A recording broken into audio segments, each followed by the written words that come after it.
story. Pero ito yung binibili namin talaga.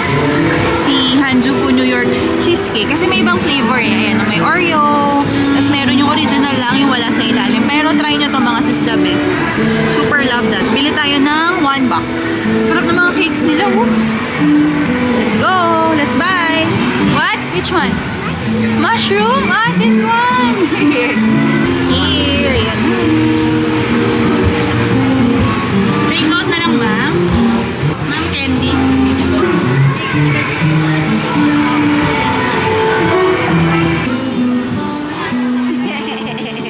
Is it yummy? Eat ka, eat.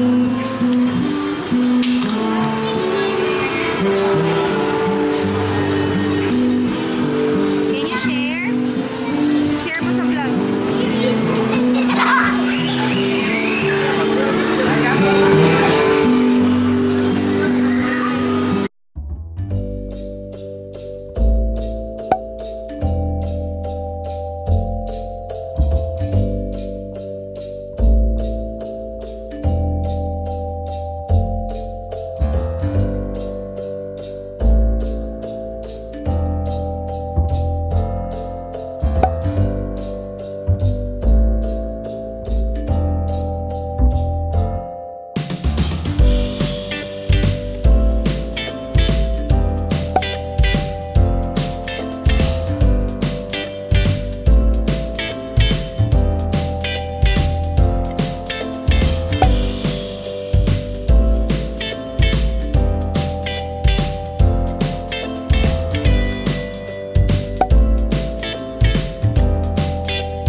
Sarap nito, no?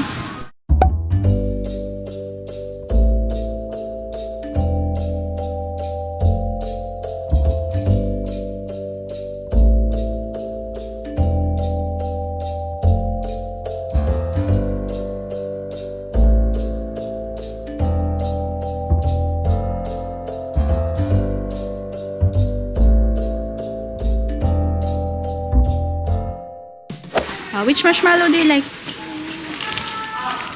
Okay. Oh, you put it here. Gising na ang baby. Tingnan niyo naman. Puro strawberry pinagkukuha. Ayan. Ayan. Quick grocery tayo mga sizi. What's that? What are you having? What do you have there? Show them. Show in the vlog. Wow. And how about Elsa? Show them. Pinagpalit niya yan over the marshmallow kasi I told her, get one only. Yan ang pinili niya. Come on, let's go na. Follow daddy.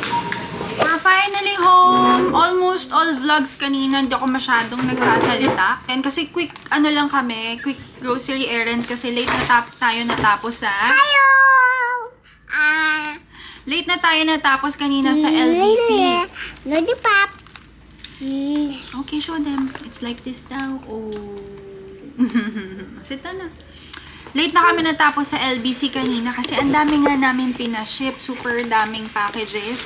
And wala kasi akong admin ngayon dahil the one from their family passed away. So, ayan. For you. Ate, kung nanonood ka ng vlog ngayon, condolences and our prayers are with you, your family. Kaya umuwi muna ng province ang ating admins. Ayan.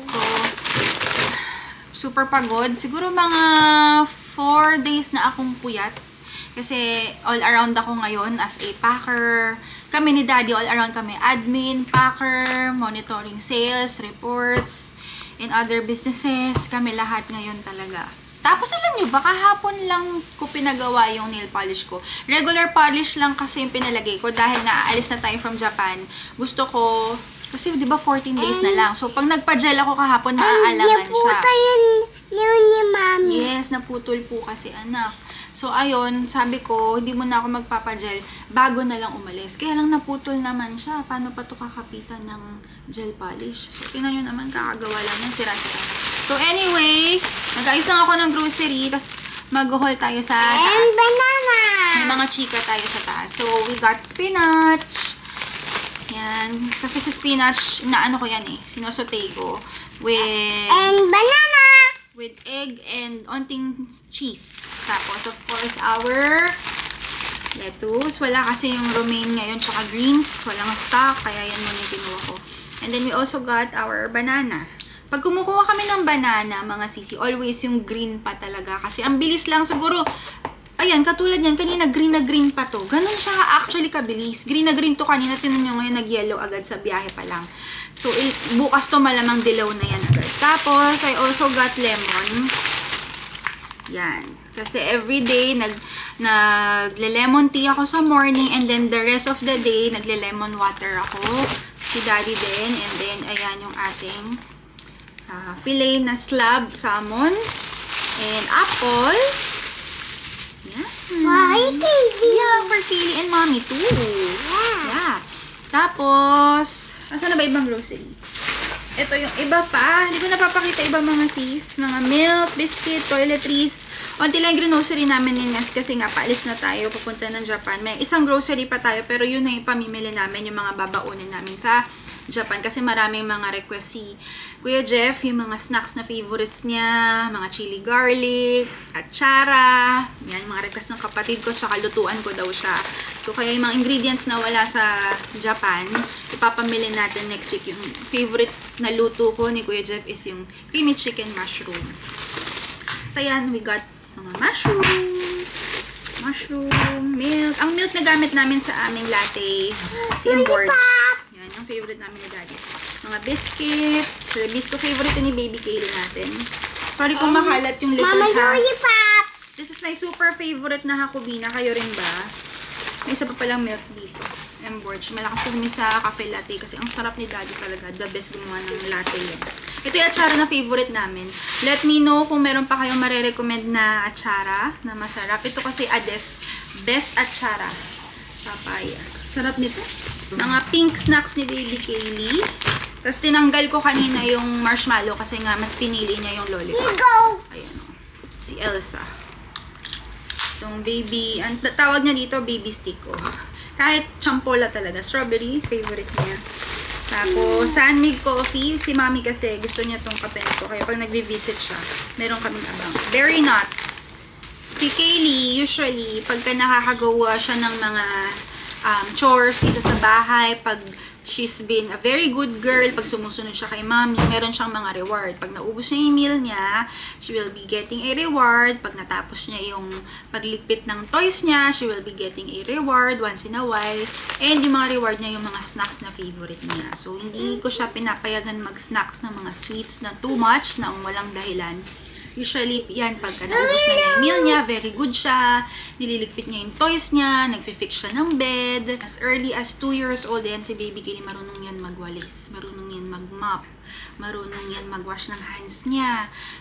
Potty trained, super proud of her mga sis, kasi alam nyo, ano talaga eh, parang, alam nyo yung life skills, kung mapofocus niya yung mga kids nyo ng life skills talaga, mga sisi, better. Tapos si Baby Kaylee, alam nyo, nasanay siya kasi, tinuruan namin siya ng maaga. Every time pagkatapos niyang kumain, yung plate niya, yung bowl niya, and then yung pag naubos na niya yung milk niya sa kanyang sippy cup, ilalagay niya yan sa sink. Alam na niyang ilagay na rekta.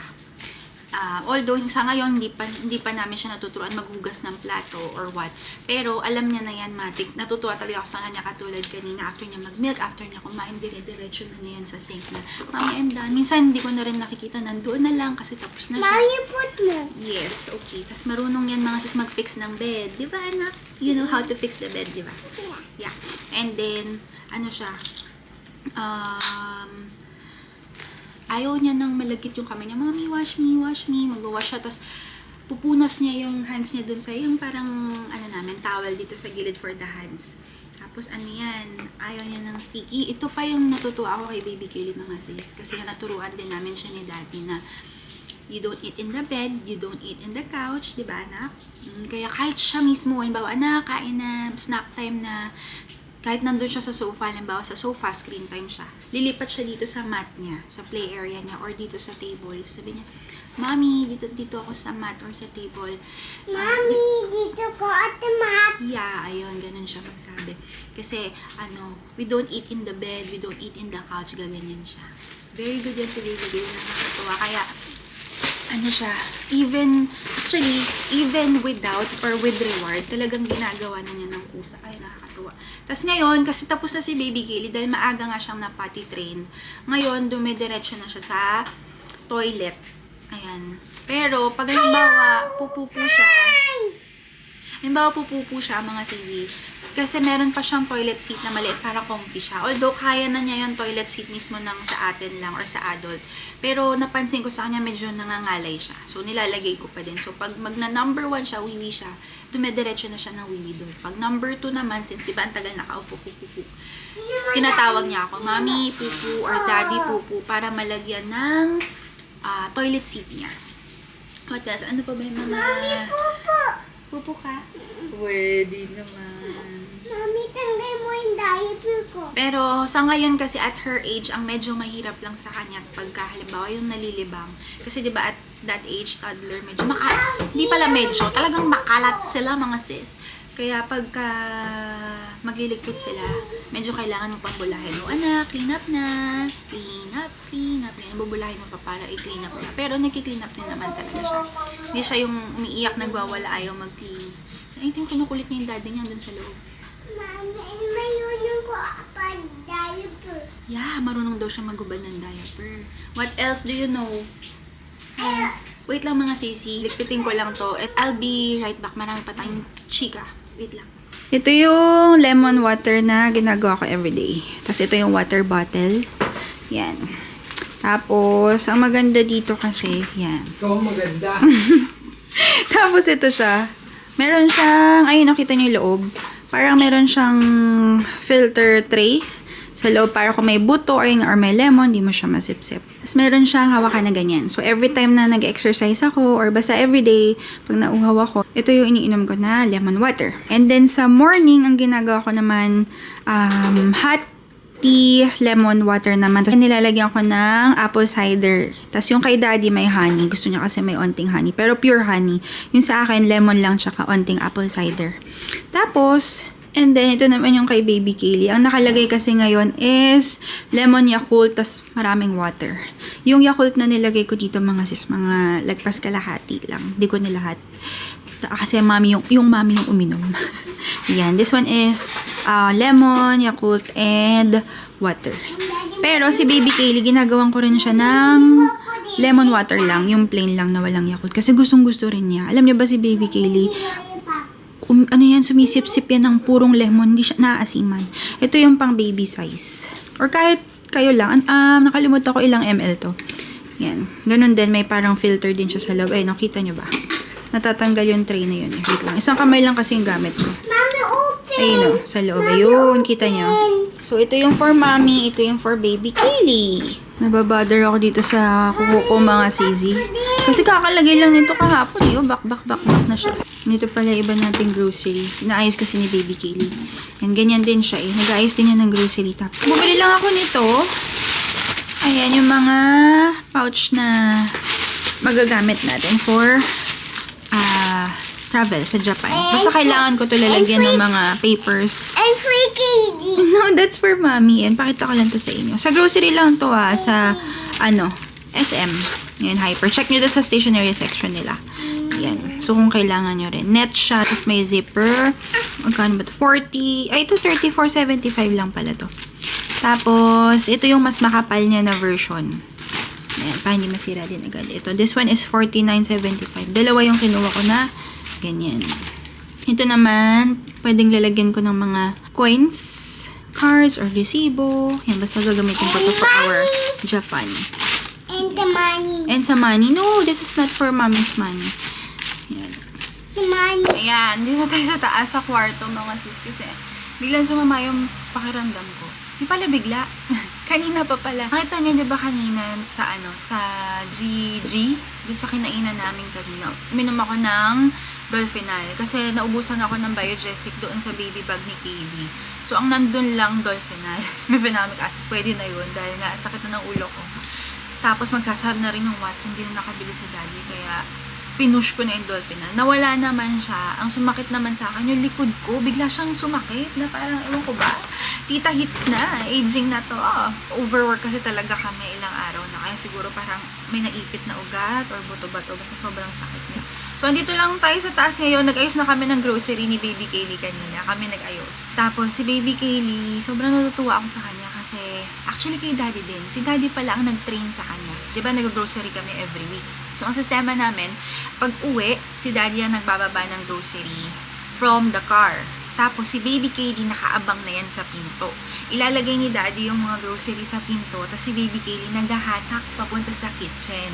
Pag nahatak na yan ni Baby Kaylee, ang script niyan, Mommy, I'm done! Ganun siya lagi. Nag-e-enjoy siya sa ginagawa niya. Akala niya kasi play lang. Pag ganyang bata pa, although hindi nila yan maaalala, pero yung mga skills na ganyan, na-absorb na nila yan. Pag nakasanayan nila, yung pagiging helpful, yung mga chores na ganyan, nadadala nila paglaki, di ba mga mommies? Kaya nakakatuwa kasi si Baby Kaylee, at this age, nakikita ko sa kanya na yung mga chores na tinuturo namin sa kanya is nag-e-enjoy pa rin siya. Hindi yung sa pilitan na, sige, pag hindi mo ginawa yan, pag hindi mo nilinis yan, iwan kita. Hindi kami umaabot sa ganun sa kanya. Kaya, super thankful talaga kami. At napakabait ni Baby Kaylee. Pero yung likot niya, nandun pa rin. Sobrang likot ni Baby Kaylee talaga. Literal. Sa iba, akala nila pag babae, diba, mahinhin, mga tahimik, mga nonchalant, hindi. Si Baby Kaylee, malikot talaga siya. Andun yung likot niya kasi, of course, bata, toddler. Pero yun, para kasi sa akin, let kids be kids. Wala kaming sapilitan sa kanya sa chores na tutuwa ako kasi na-adapt niya. So, every time na nag-grocery kami, yun yung routine namin. Kaya ayun, pag nahatak na ni Baby Kaylee yan sa kitchen, ako naman, nilalagay ko sa ref, sa pantry, tas banding na kami. Tapos, or mag-work ako after. Tapos, ayan mga sis, pakita ko lang to sa inyo.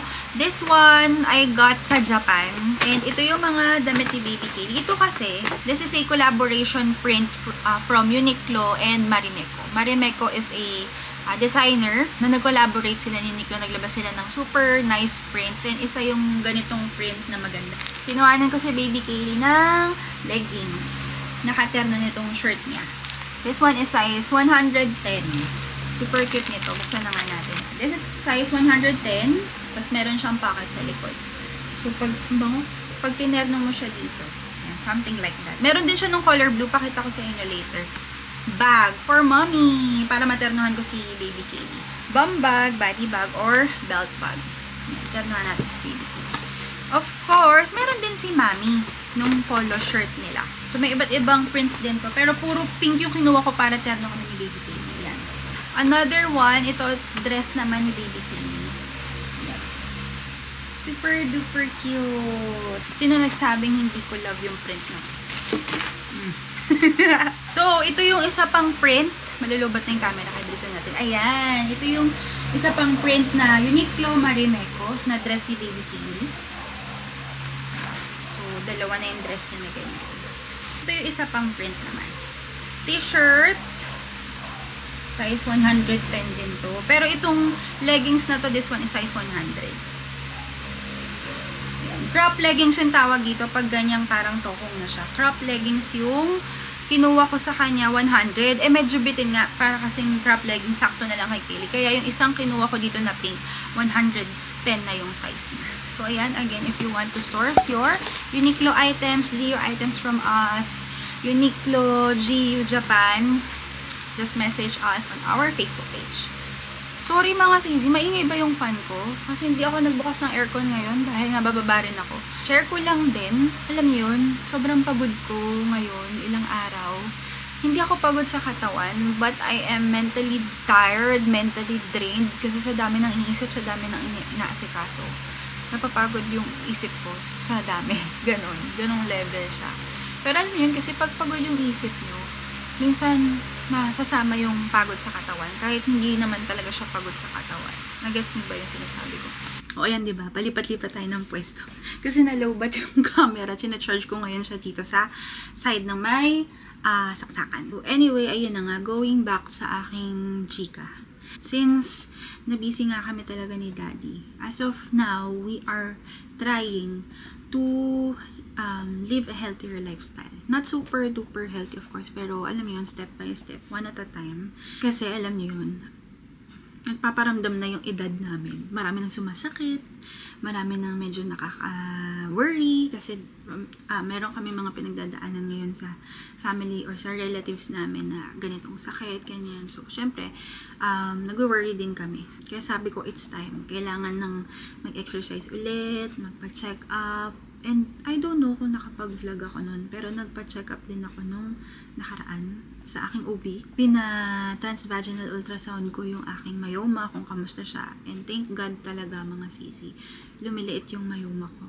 Tapos, nag-urinalysis ako, wala naman tayong UTI, clear tayo, nagpa-pap smear ako, tapos ito pa pala mga sis, nagpa-cervical cancer vaccine ako. Tama ba yun ba yung tawag doon? Pero yung pinili ko kasi is yung 9, yung number 9 siya na, kompleto na siya. So, nagpa-cervical cancer vaccine tayo. 3 beses kasi yun. Yung sa akin, per session, 8,000 something yung binayaran ko. Tama ba 8,000 or 9,000 siya? Per shot.